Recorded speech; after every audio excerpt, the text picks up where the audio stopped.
Selamat siang ibu-ibu. Selamat Siang, siang Bu Bu. Eva. Ibu, Sehat. Alhamdulillah Ibu sehat Epi, Bu. Sehat Bu. iya. Lagi di mana ini Bu? Lagi di rumah Bu Eva. Saya lagi di rumah juga Bu. Lagi santai ya Bu Epi dan Bu Siti.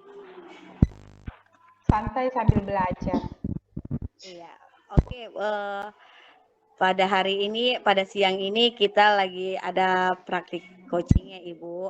Nah, jadi walaupun dalam keadaan lelah dengan aktivitas-aktivitas kita harus tetap semangat ya Bu Epi dan Bu Siti.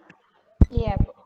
Sebelum kita masuk kepada praktik coaching ini, saya menjelaskan sedikit bahwasannya pada hari ini kita praktik coaching, yang mana coaching itu memiliki tiga kompetensi ya, Ibu Evi dan Ibu Siti, yang harus kita kembangkan. Yang pertama tadi presence, yaitu kehadiran penuh. Jadi nanti coachnya Bu Evi hadir penuh terhadap permasalahan coachingnya. Kemudian kedua, mendengarkan aktif. Bu Epi sebagai coach mendengarkan permasalahan yang diberikan dan memberikan pertanyaan-pertanyaan yang berbobot agar kiranya si coachingnya nanti menemukan permasalahannya dan menemukan solusi dicapainya. Yang ketiga, alur Tirta tadi harus sesuai kita laksanakan, pertanyaan-pertanyaannya harus tuntut. Itu ya.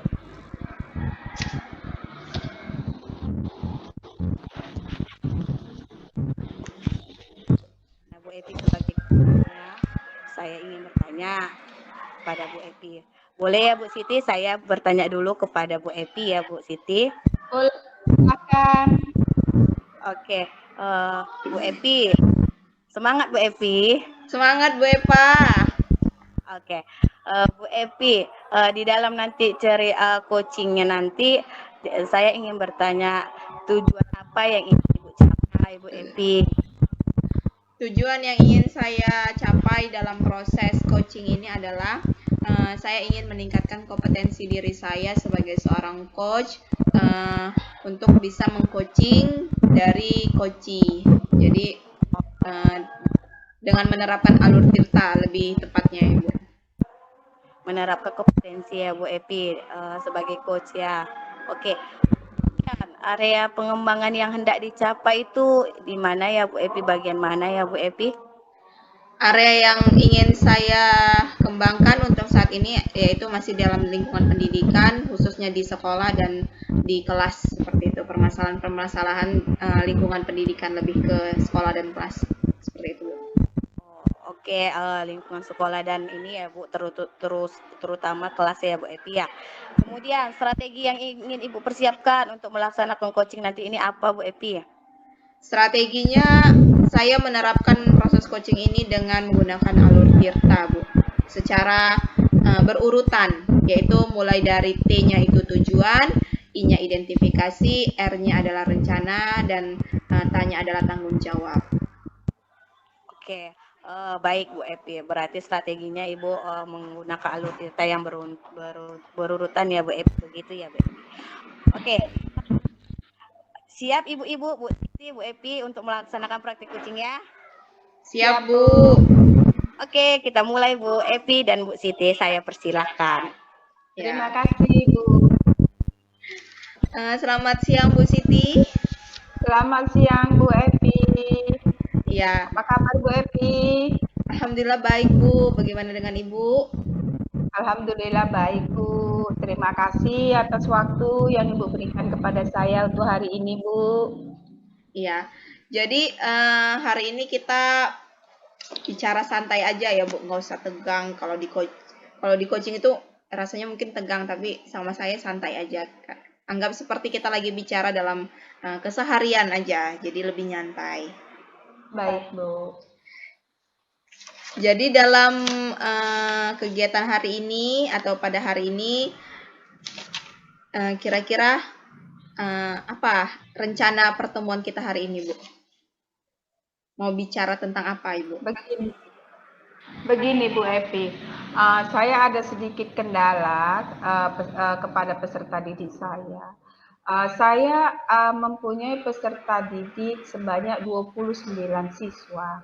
Namun dari 29 siswa ini ada ibu satu orang yang memang sama sekali sepertinya saya hampir menyerah Bu untuk memberikan pembelajaran membaca kepada dia. Karena peserta didik saya ini kalau saya ajari membaca tidak pernah berhasil, Bu. Sudah hampir mau naik-naikan kelas ini kan, Bu. Tapi belum berhasil juga saya. Kemarin ada 6 peserta didik, tetapi setelah saya kasih les, yang 5 sudah bisa, tinggal yang satu ini, Bu, belum juga bisa. Jadi sepertinya saya ini, aduh, kayak mana lagi gitu ya, Bu, ya, solusinya. Makanya saya ingin ceritalah sama Ibu bagaimana supaya bisa menyelesaikan seorang peserta didik ini, Bu. Ya, jadi masalahnya itu adalah ada peserta didik Ibu yang belum bisa membaca, padahal Ibu sudah melakukan berbagai macam strategi untuk dia bisa membaca. Lalu, benar, tujuan Bu. yang Ibu harapkan dari pertemuan hari ini tuh apa, Bu? Harapan saya dari pertemuan kita ini, Bu, saya bisa mendapatkan satu pencerahan untuk peserta didik saya ini. Apa yang akan saya lakukan selanjutnya, gitu. Oke. Lalu, ukuran keberhasilannya untuk pertemuan hari ini apa, Bu, kira-kira? Ukuran keberhasilan saya ini, Bu, si siswa saya ini bisalah, Bu, membaca 2 buah kata, tidak pun dia bisa membaca wacana yang panjang, setidaknya 1 buah kata bisalah dia baca, sehingga lambat-lambat nanti bisalah dia membuat 1 kalimat yang dengan benar, gitu, Bu. Berarti ukuran keberhasilannya adalah anak ini bisa membaca walaupun tidak bacaan yang panjang. Entah 1-2 kata seperti itu ya, Bu? Iya, benar, Bu. Nah, lalu kira-kira Bu, dari skala 1 sampai 10, keadaan dari masalah Ibu ini keadaannya berapa di skala berapa, Bu? Kalau saya bilang ini sudah di skala 6. Itulah menurut pendapat saya, Bu. Di skala 6 ya, Bu. Kira-kira apa, Bu, penyebab dari si anak ini tidak bisa membaca? Kemarin, Bu, saya sudah memanggil orang tuanya kan, Bu. Itu di semester lalu ya, Bu, udah saya panggil orang tuanya. Dari cerita orang tuanya, memang si siswa ini mempunyai kendala, dia waktu kecilnya sering sakit-sakitan. Jadi dia punya kelemahan dalam berpikir. Yang kendala keduanya, orang tuanya ini kalau dari segi pandang saya, dia ini kurang membimbing siswanya di rumah. Begitu, Bu. Sehingga siswa tadi habis di sekolah saya ajarkan, sampai rumah letak buku tidak dibuka lagi, sehingga besok lupa lagi, begitu, Bu. Lalu Bu, untuk mengatasi hambatan tersebut, apa kira-kira solusi yang akan Ibu lakukan agar tercapailah tadi tujuan Ibu, yaitu si anak ini bisa membaca walaupun belum membaca panjang seperti itu? Kalau solusi yang ingin saya lakukan kan, Bu, kemarin saya sudah buat dengan memberi dia tambahan waktu belajar ya, Bu, ya.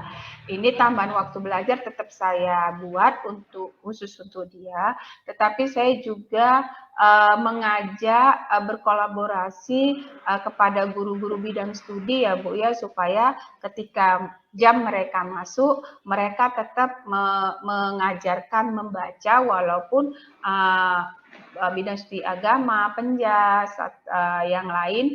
Jadi biar dia tetap berkesinambungan dapat belajar membaca. Kemudian saya ada berkolaborasi dengan kepala sekolah, bagaimana nanti kalau kami di kelas tidak berhasil, saya sudah mengajukan kepada kepala sekolah bahwa saya kalau kami di kelas tidak berhasil, bersediakah kepala sekolah membantu kami, dan kepala sekolah menyanggupinya, Bu. Gitu, Bu. Ya, berarti rencana yang sudah Ibu lakukan adalah Ibu sudah memberikan les tambahan kepada si anak. Nah, tapi rencana tindak lanjutnya adalah Ibu ingin berkolaborasi dengan rekan guru, juga berkolaborasi dengan kepala sekolah untuk mengatasi anak ini seperti apa. Nah, lalu Iya, benar, Bu, benar. dari banyak tadi rencana yang udah Ibu jabarkan, prioritas apa yang awalnya akan Ibu lakukan untuk saat ini? Untuk saat ini prioritas awal yang saya lakukan berkolaborasi dengan rekan sejawat dulu, Bu. Jadi kan setiap dia di kelas, nanti dia selalu mendapat tambahan untuk belajar membaca. Gitu. Lalu strateginya bagaimana, Bu, untuk bisa mencapai tadi itu, bisa berkolaborasi strateginya? Oke, strategi yang saya bicarakan dengan teman rekan sejawat, saya sudah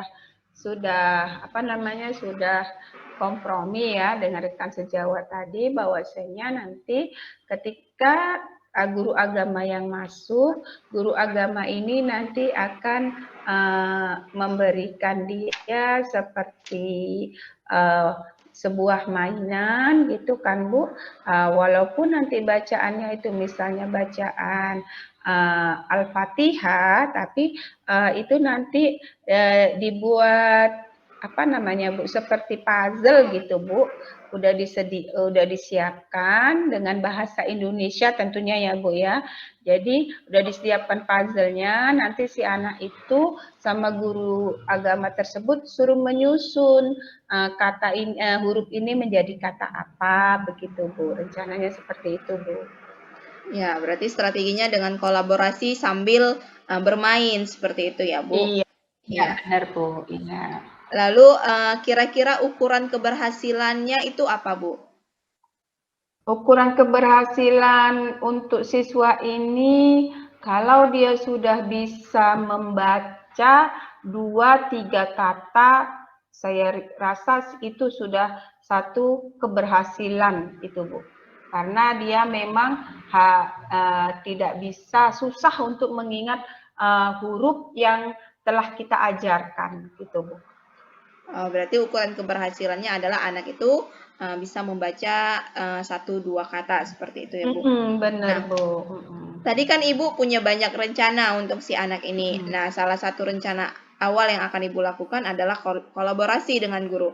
Nah, jadi kalau seandainya nanti itu menjadi ada tidak berhasil atau kurang berhasil, kira-kira rencana apa lagi? Atau bagaimana cara Ibu mengantisipasi dari masalah tersebut atau gangguan tersebut? Iya, tadi kan saya sudah buat 2 kolaborasi ya, kolaborasi dengan guru.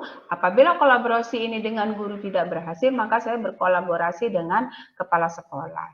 Karena kan kalau kepala sekolah ini kan jarang masuk ke kelas kan, Bu kan?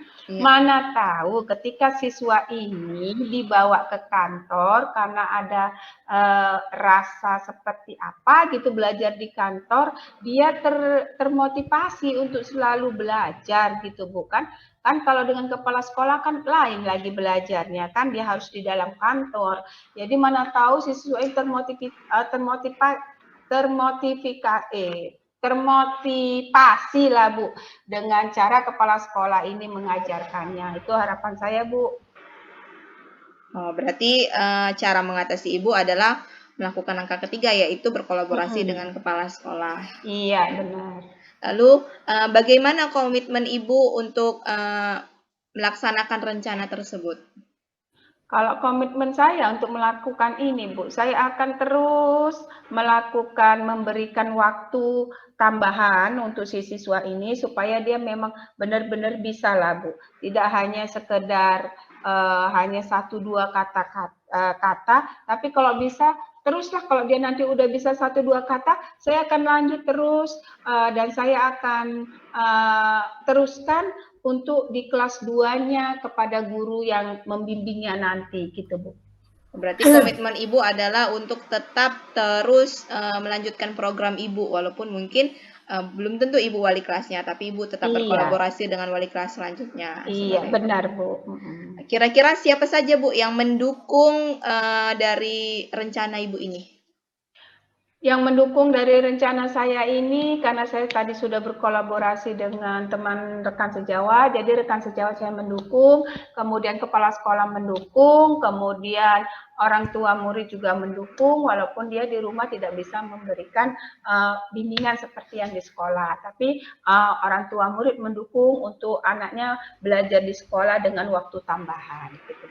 Ya, berarti semua pihak ya Bu, bukan hanya kita sebagai warga sekolah, tetapi orang tua murid juga mendukung. Lalu pertanyaan terakhir, dari sesi ini, kira-kira tindak lanjut apa yang akan Ibu lakukan selanjutnya dari setelah sesi ini? Tindak lanjut yang saya lakukan yaitu teruslah saya akan berbuat supaya mereka juga nanti terus bisa membimbing si siswa ini walaupun nanti berganti kelas gitu, Bu. Oh, berarti tindak lanjutnya Ibu terus membimbing dia ya, Bu? Setelah coaching ini berarti terus langsung membimbing si anak gitu ya, Bu? Langsung menerapkan program. Benar, Bu, benar, Bu. Ibu Siti, program Ibu sangat luar biasa. Kenapa? Karena Ibu bukan hanya bekerja sendiri, tapi Ibu berkolaborasi dengan seluruh pihak, baik itu rekan sejawat, kepala sekolah, bahkan sampai wali muridnya. Nah, saya berharap dari program tersebut Ibu bisa menjalankan program Ibu dan si anak tadi bisa membaca. Ya, awalnya mungkin 1-2 kata, saya berharap dia bisa lebih lanjut lagi dalam proses membacanya. Ya, Ibu, terima kasih Bu Siti. Terima kasih banyak Bu Epi atas waktu yang Bu Epi berikan. Jadi saya sudah sedikit plong dengan masalah saya tadi adalah sudah arah kemana yang akan saya tuju duluan Bu. Jadi, terima kasih ya Bu Epi ya. Iya Bu Siti, sama-sama.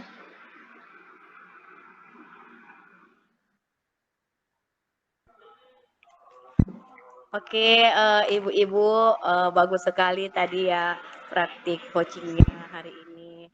Tadi saya sudah mendengar dari awal sampai akhir ibu coaching sudah menerapkan 3 kompetensi yang saya sebutkan di awal tadi.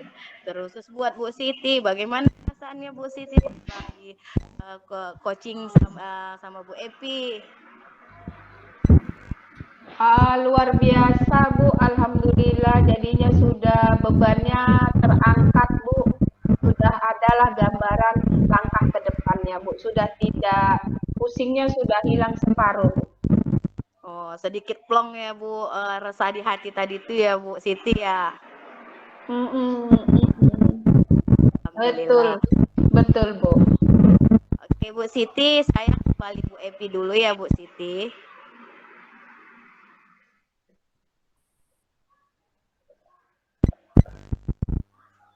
Oke Bu Epi. Ya Bu. Bagaimana perasaannya sudah menjadi coach bagi Bu Siti? Perasaannya senang Bu. Akhirnya saya bisa menerapkan alur tirta. Akhirnya saya benar-benar bisa memahami kompetensi dari seorang coach itu, yaitu kehadiran penuh, mendengarkan dengan aktif, lalu menggunakan alur tirta dalam proses coaching ini. Oke, mantap Bu Epi. Oke Bu Epi, saya mau nanya ini rencana tindak lanjut dari coaching kita tadi itu apa Bu Epi? Rencana tindak lanjutnya adalah saya ingin menerapkan alur tirta ini lebih baik lagi Bu. Jadi saya benar-benar menerapkan untuk kedepannya, dalam proses coaching kedepannya saya menerapkan alur tirta ini benar-benar sudah tahu di kepala saya, oh ini runtutan dari alur tirta. Oh, menerapkan alur tirta tanpa lagi memikir pertanyaan-pertanyaan apa ya Bu Epi, sudah ada di benak kita gitu ya Bu Epi ya? Iya benar Bu. Oke Bu Epi, aktivitas pengembangan. Ini saya mau nanya, ini boleh lagi ya Bu Epi? Saya nanya ini. Boleh Bu, boleh. Aktivitas pengembangan apa yang mau Ibu kembangkan ini Bu Epi dari tadi praktik coaching tadi? Aktivitas pengembangannya adalah saya seperti yang saya bilang adalah menerapkan alur tirta secara berurutan tanpa saya lagi berpikir, tapi udah tahu nih alurnya seperti ini, jalannya seperti ini. Nanti pertanyaan selanjutnya saya akan menanyakan ini gitu Bu. Lalu saya benar-benar fokus juga kepada si coachnya, apa masalah dari dia dan bagaimana cara saya untuk membantu dia dalam menemukan solusi seperti itu Bu. Oke, tetap tadi pada alur tirta ya Bu Epi, sudah biasa untuk menanyakan pertanyaan yang berbobot buat coach kita ya Bu Epi, dan untuk yang kedua tadi Bu Epi bilang untuk menerapkan kesadaran penuh untuk mendengarkan aktif ya sama coachnya ya Bu Epi. Kemudian tujuan yang hendak Ibu capai Bu Epi dari coaching tadi apa? Tujuan yang ingin saya capai dari proses coaching itu adalah saya bisa memahami coach dan saya bisa membantu dia dalam menemukan solusi, dan yang terpenting adalah saya menerapkan alur tirta tadi Bu. Oke, tujuannya itu tadi ya Bu Epi. Kemudian ukuran keberhasilan dari coaching tadi kita itu apa Bu Epi? Ukuran keberhasilannya adalah si coachnya itu bisa mendapatkan solusi setelah berbicara dengan saya, dan juga saya bisa menerapkan alur tirta tadi Bu dengan secara berurutan seperti itu Bu.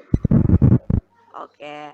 Dan pertanyaan berikutnya yang mau saya sampaikan ini kepada Bu Epi, pendukung apa dari untuk coaching untuk berikutnya, apa pendukung yang Ibu perlukan dari coaching terhadap Bu Siti tadi? Pendukung saya untuk proses coaching berikutnya adalah pertanyaan-pertanyaan pemantik tadi, pertanyaan-pertanyaan yang sudah berurutan dari alur tirta itu benar-benar bisa saya terapkan dalam proses coaching selanjutnya, sehingga itu menjadi satu hal yang mendukung saya. Oke, pertanyaan pemantik ya Bu, pemantik ya Bu. Oke. Kemudian waktu. Ini kita bicara waktu Bu Epi. Waktu yang perlu Ibu butuhkan atau Ibu inginkan untuk dalam coaching ini bagaimana Bu Epi? Waktunya adalah Bu, kalau saya lebih kurang itu 1 bulan Bu. Jadi kalau saya menerapkan proses coaching ini lebih kurang 1 bulan, mudah-mudahan saya bisa mengetahui alur tirta itu tanpa harus berpikir lagi. Jadi udah benar-benar terperinci pertanyaan saya kepada coach itu Bu. 1 bulan ya Bu Epi untuk mengoptimalkan coaching ini tadi ya Bu Epi sesuai dengan alur saya Bu. Iya Bu. Bu Epi, terima kasih atas waktunya, sudah bersedia untuk coaching ini.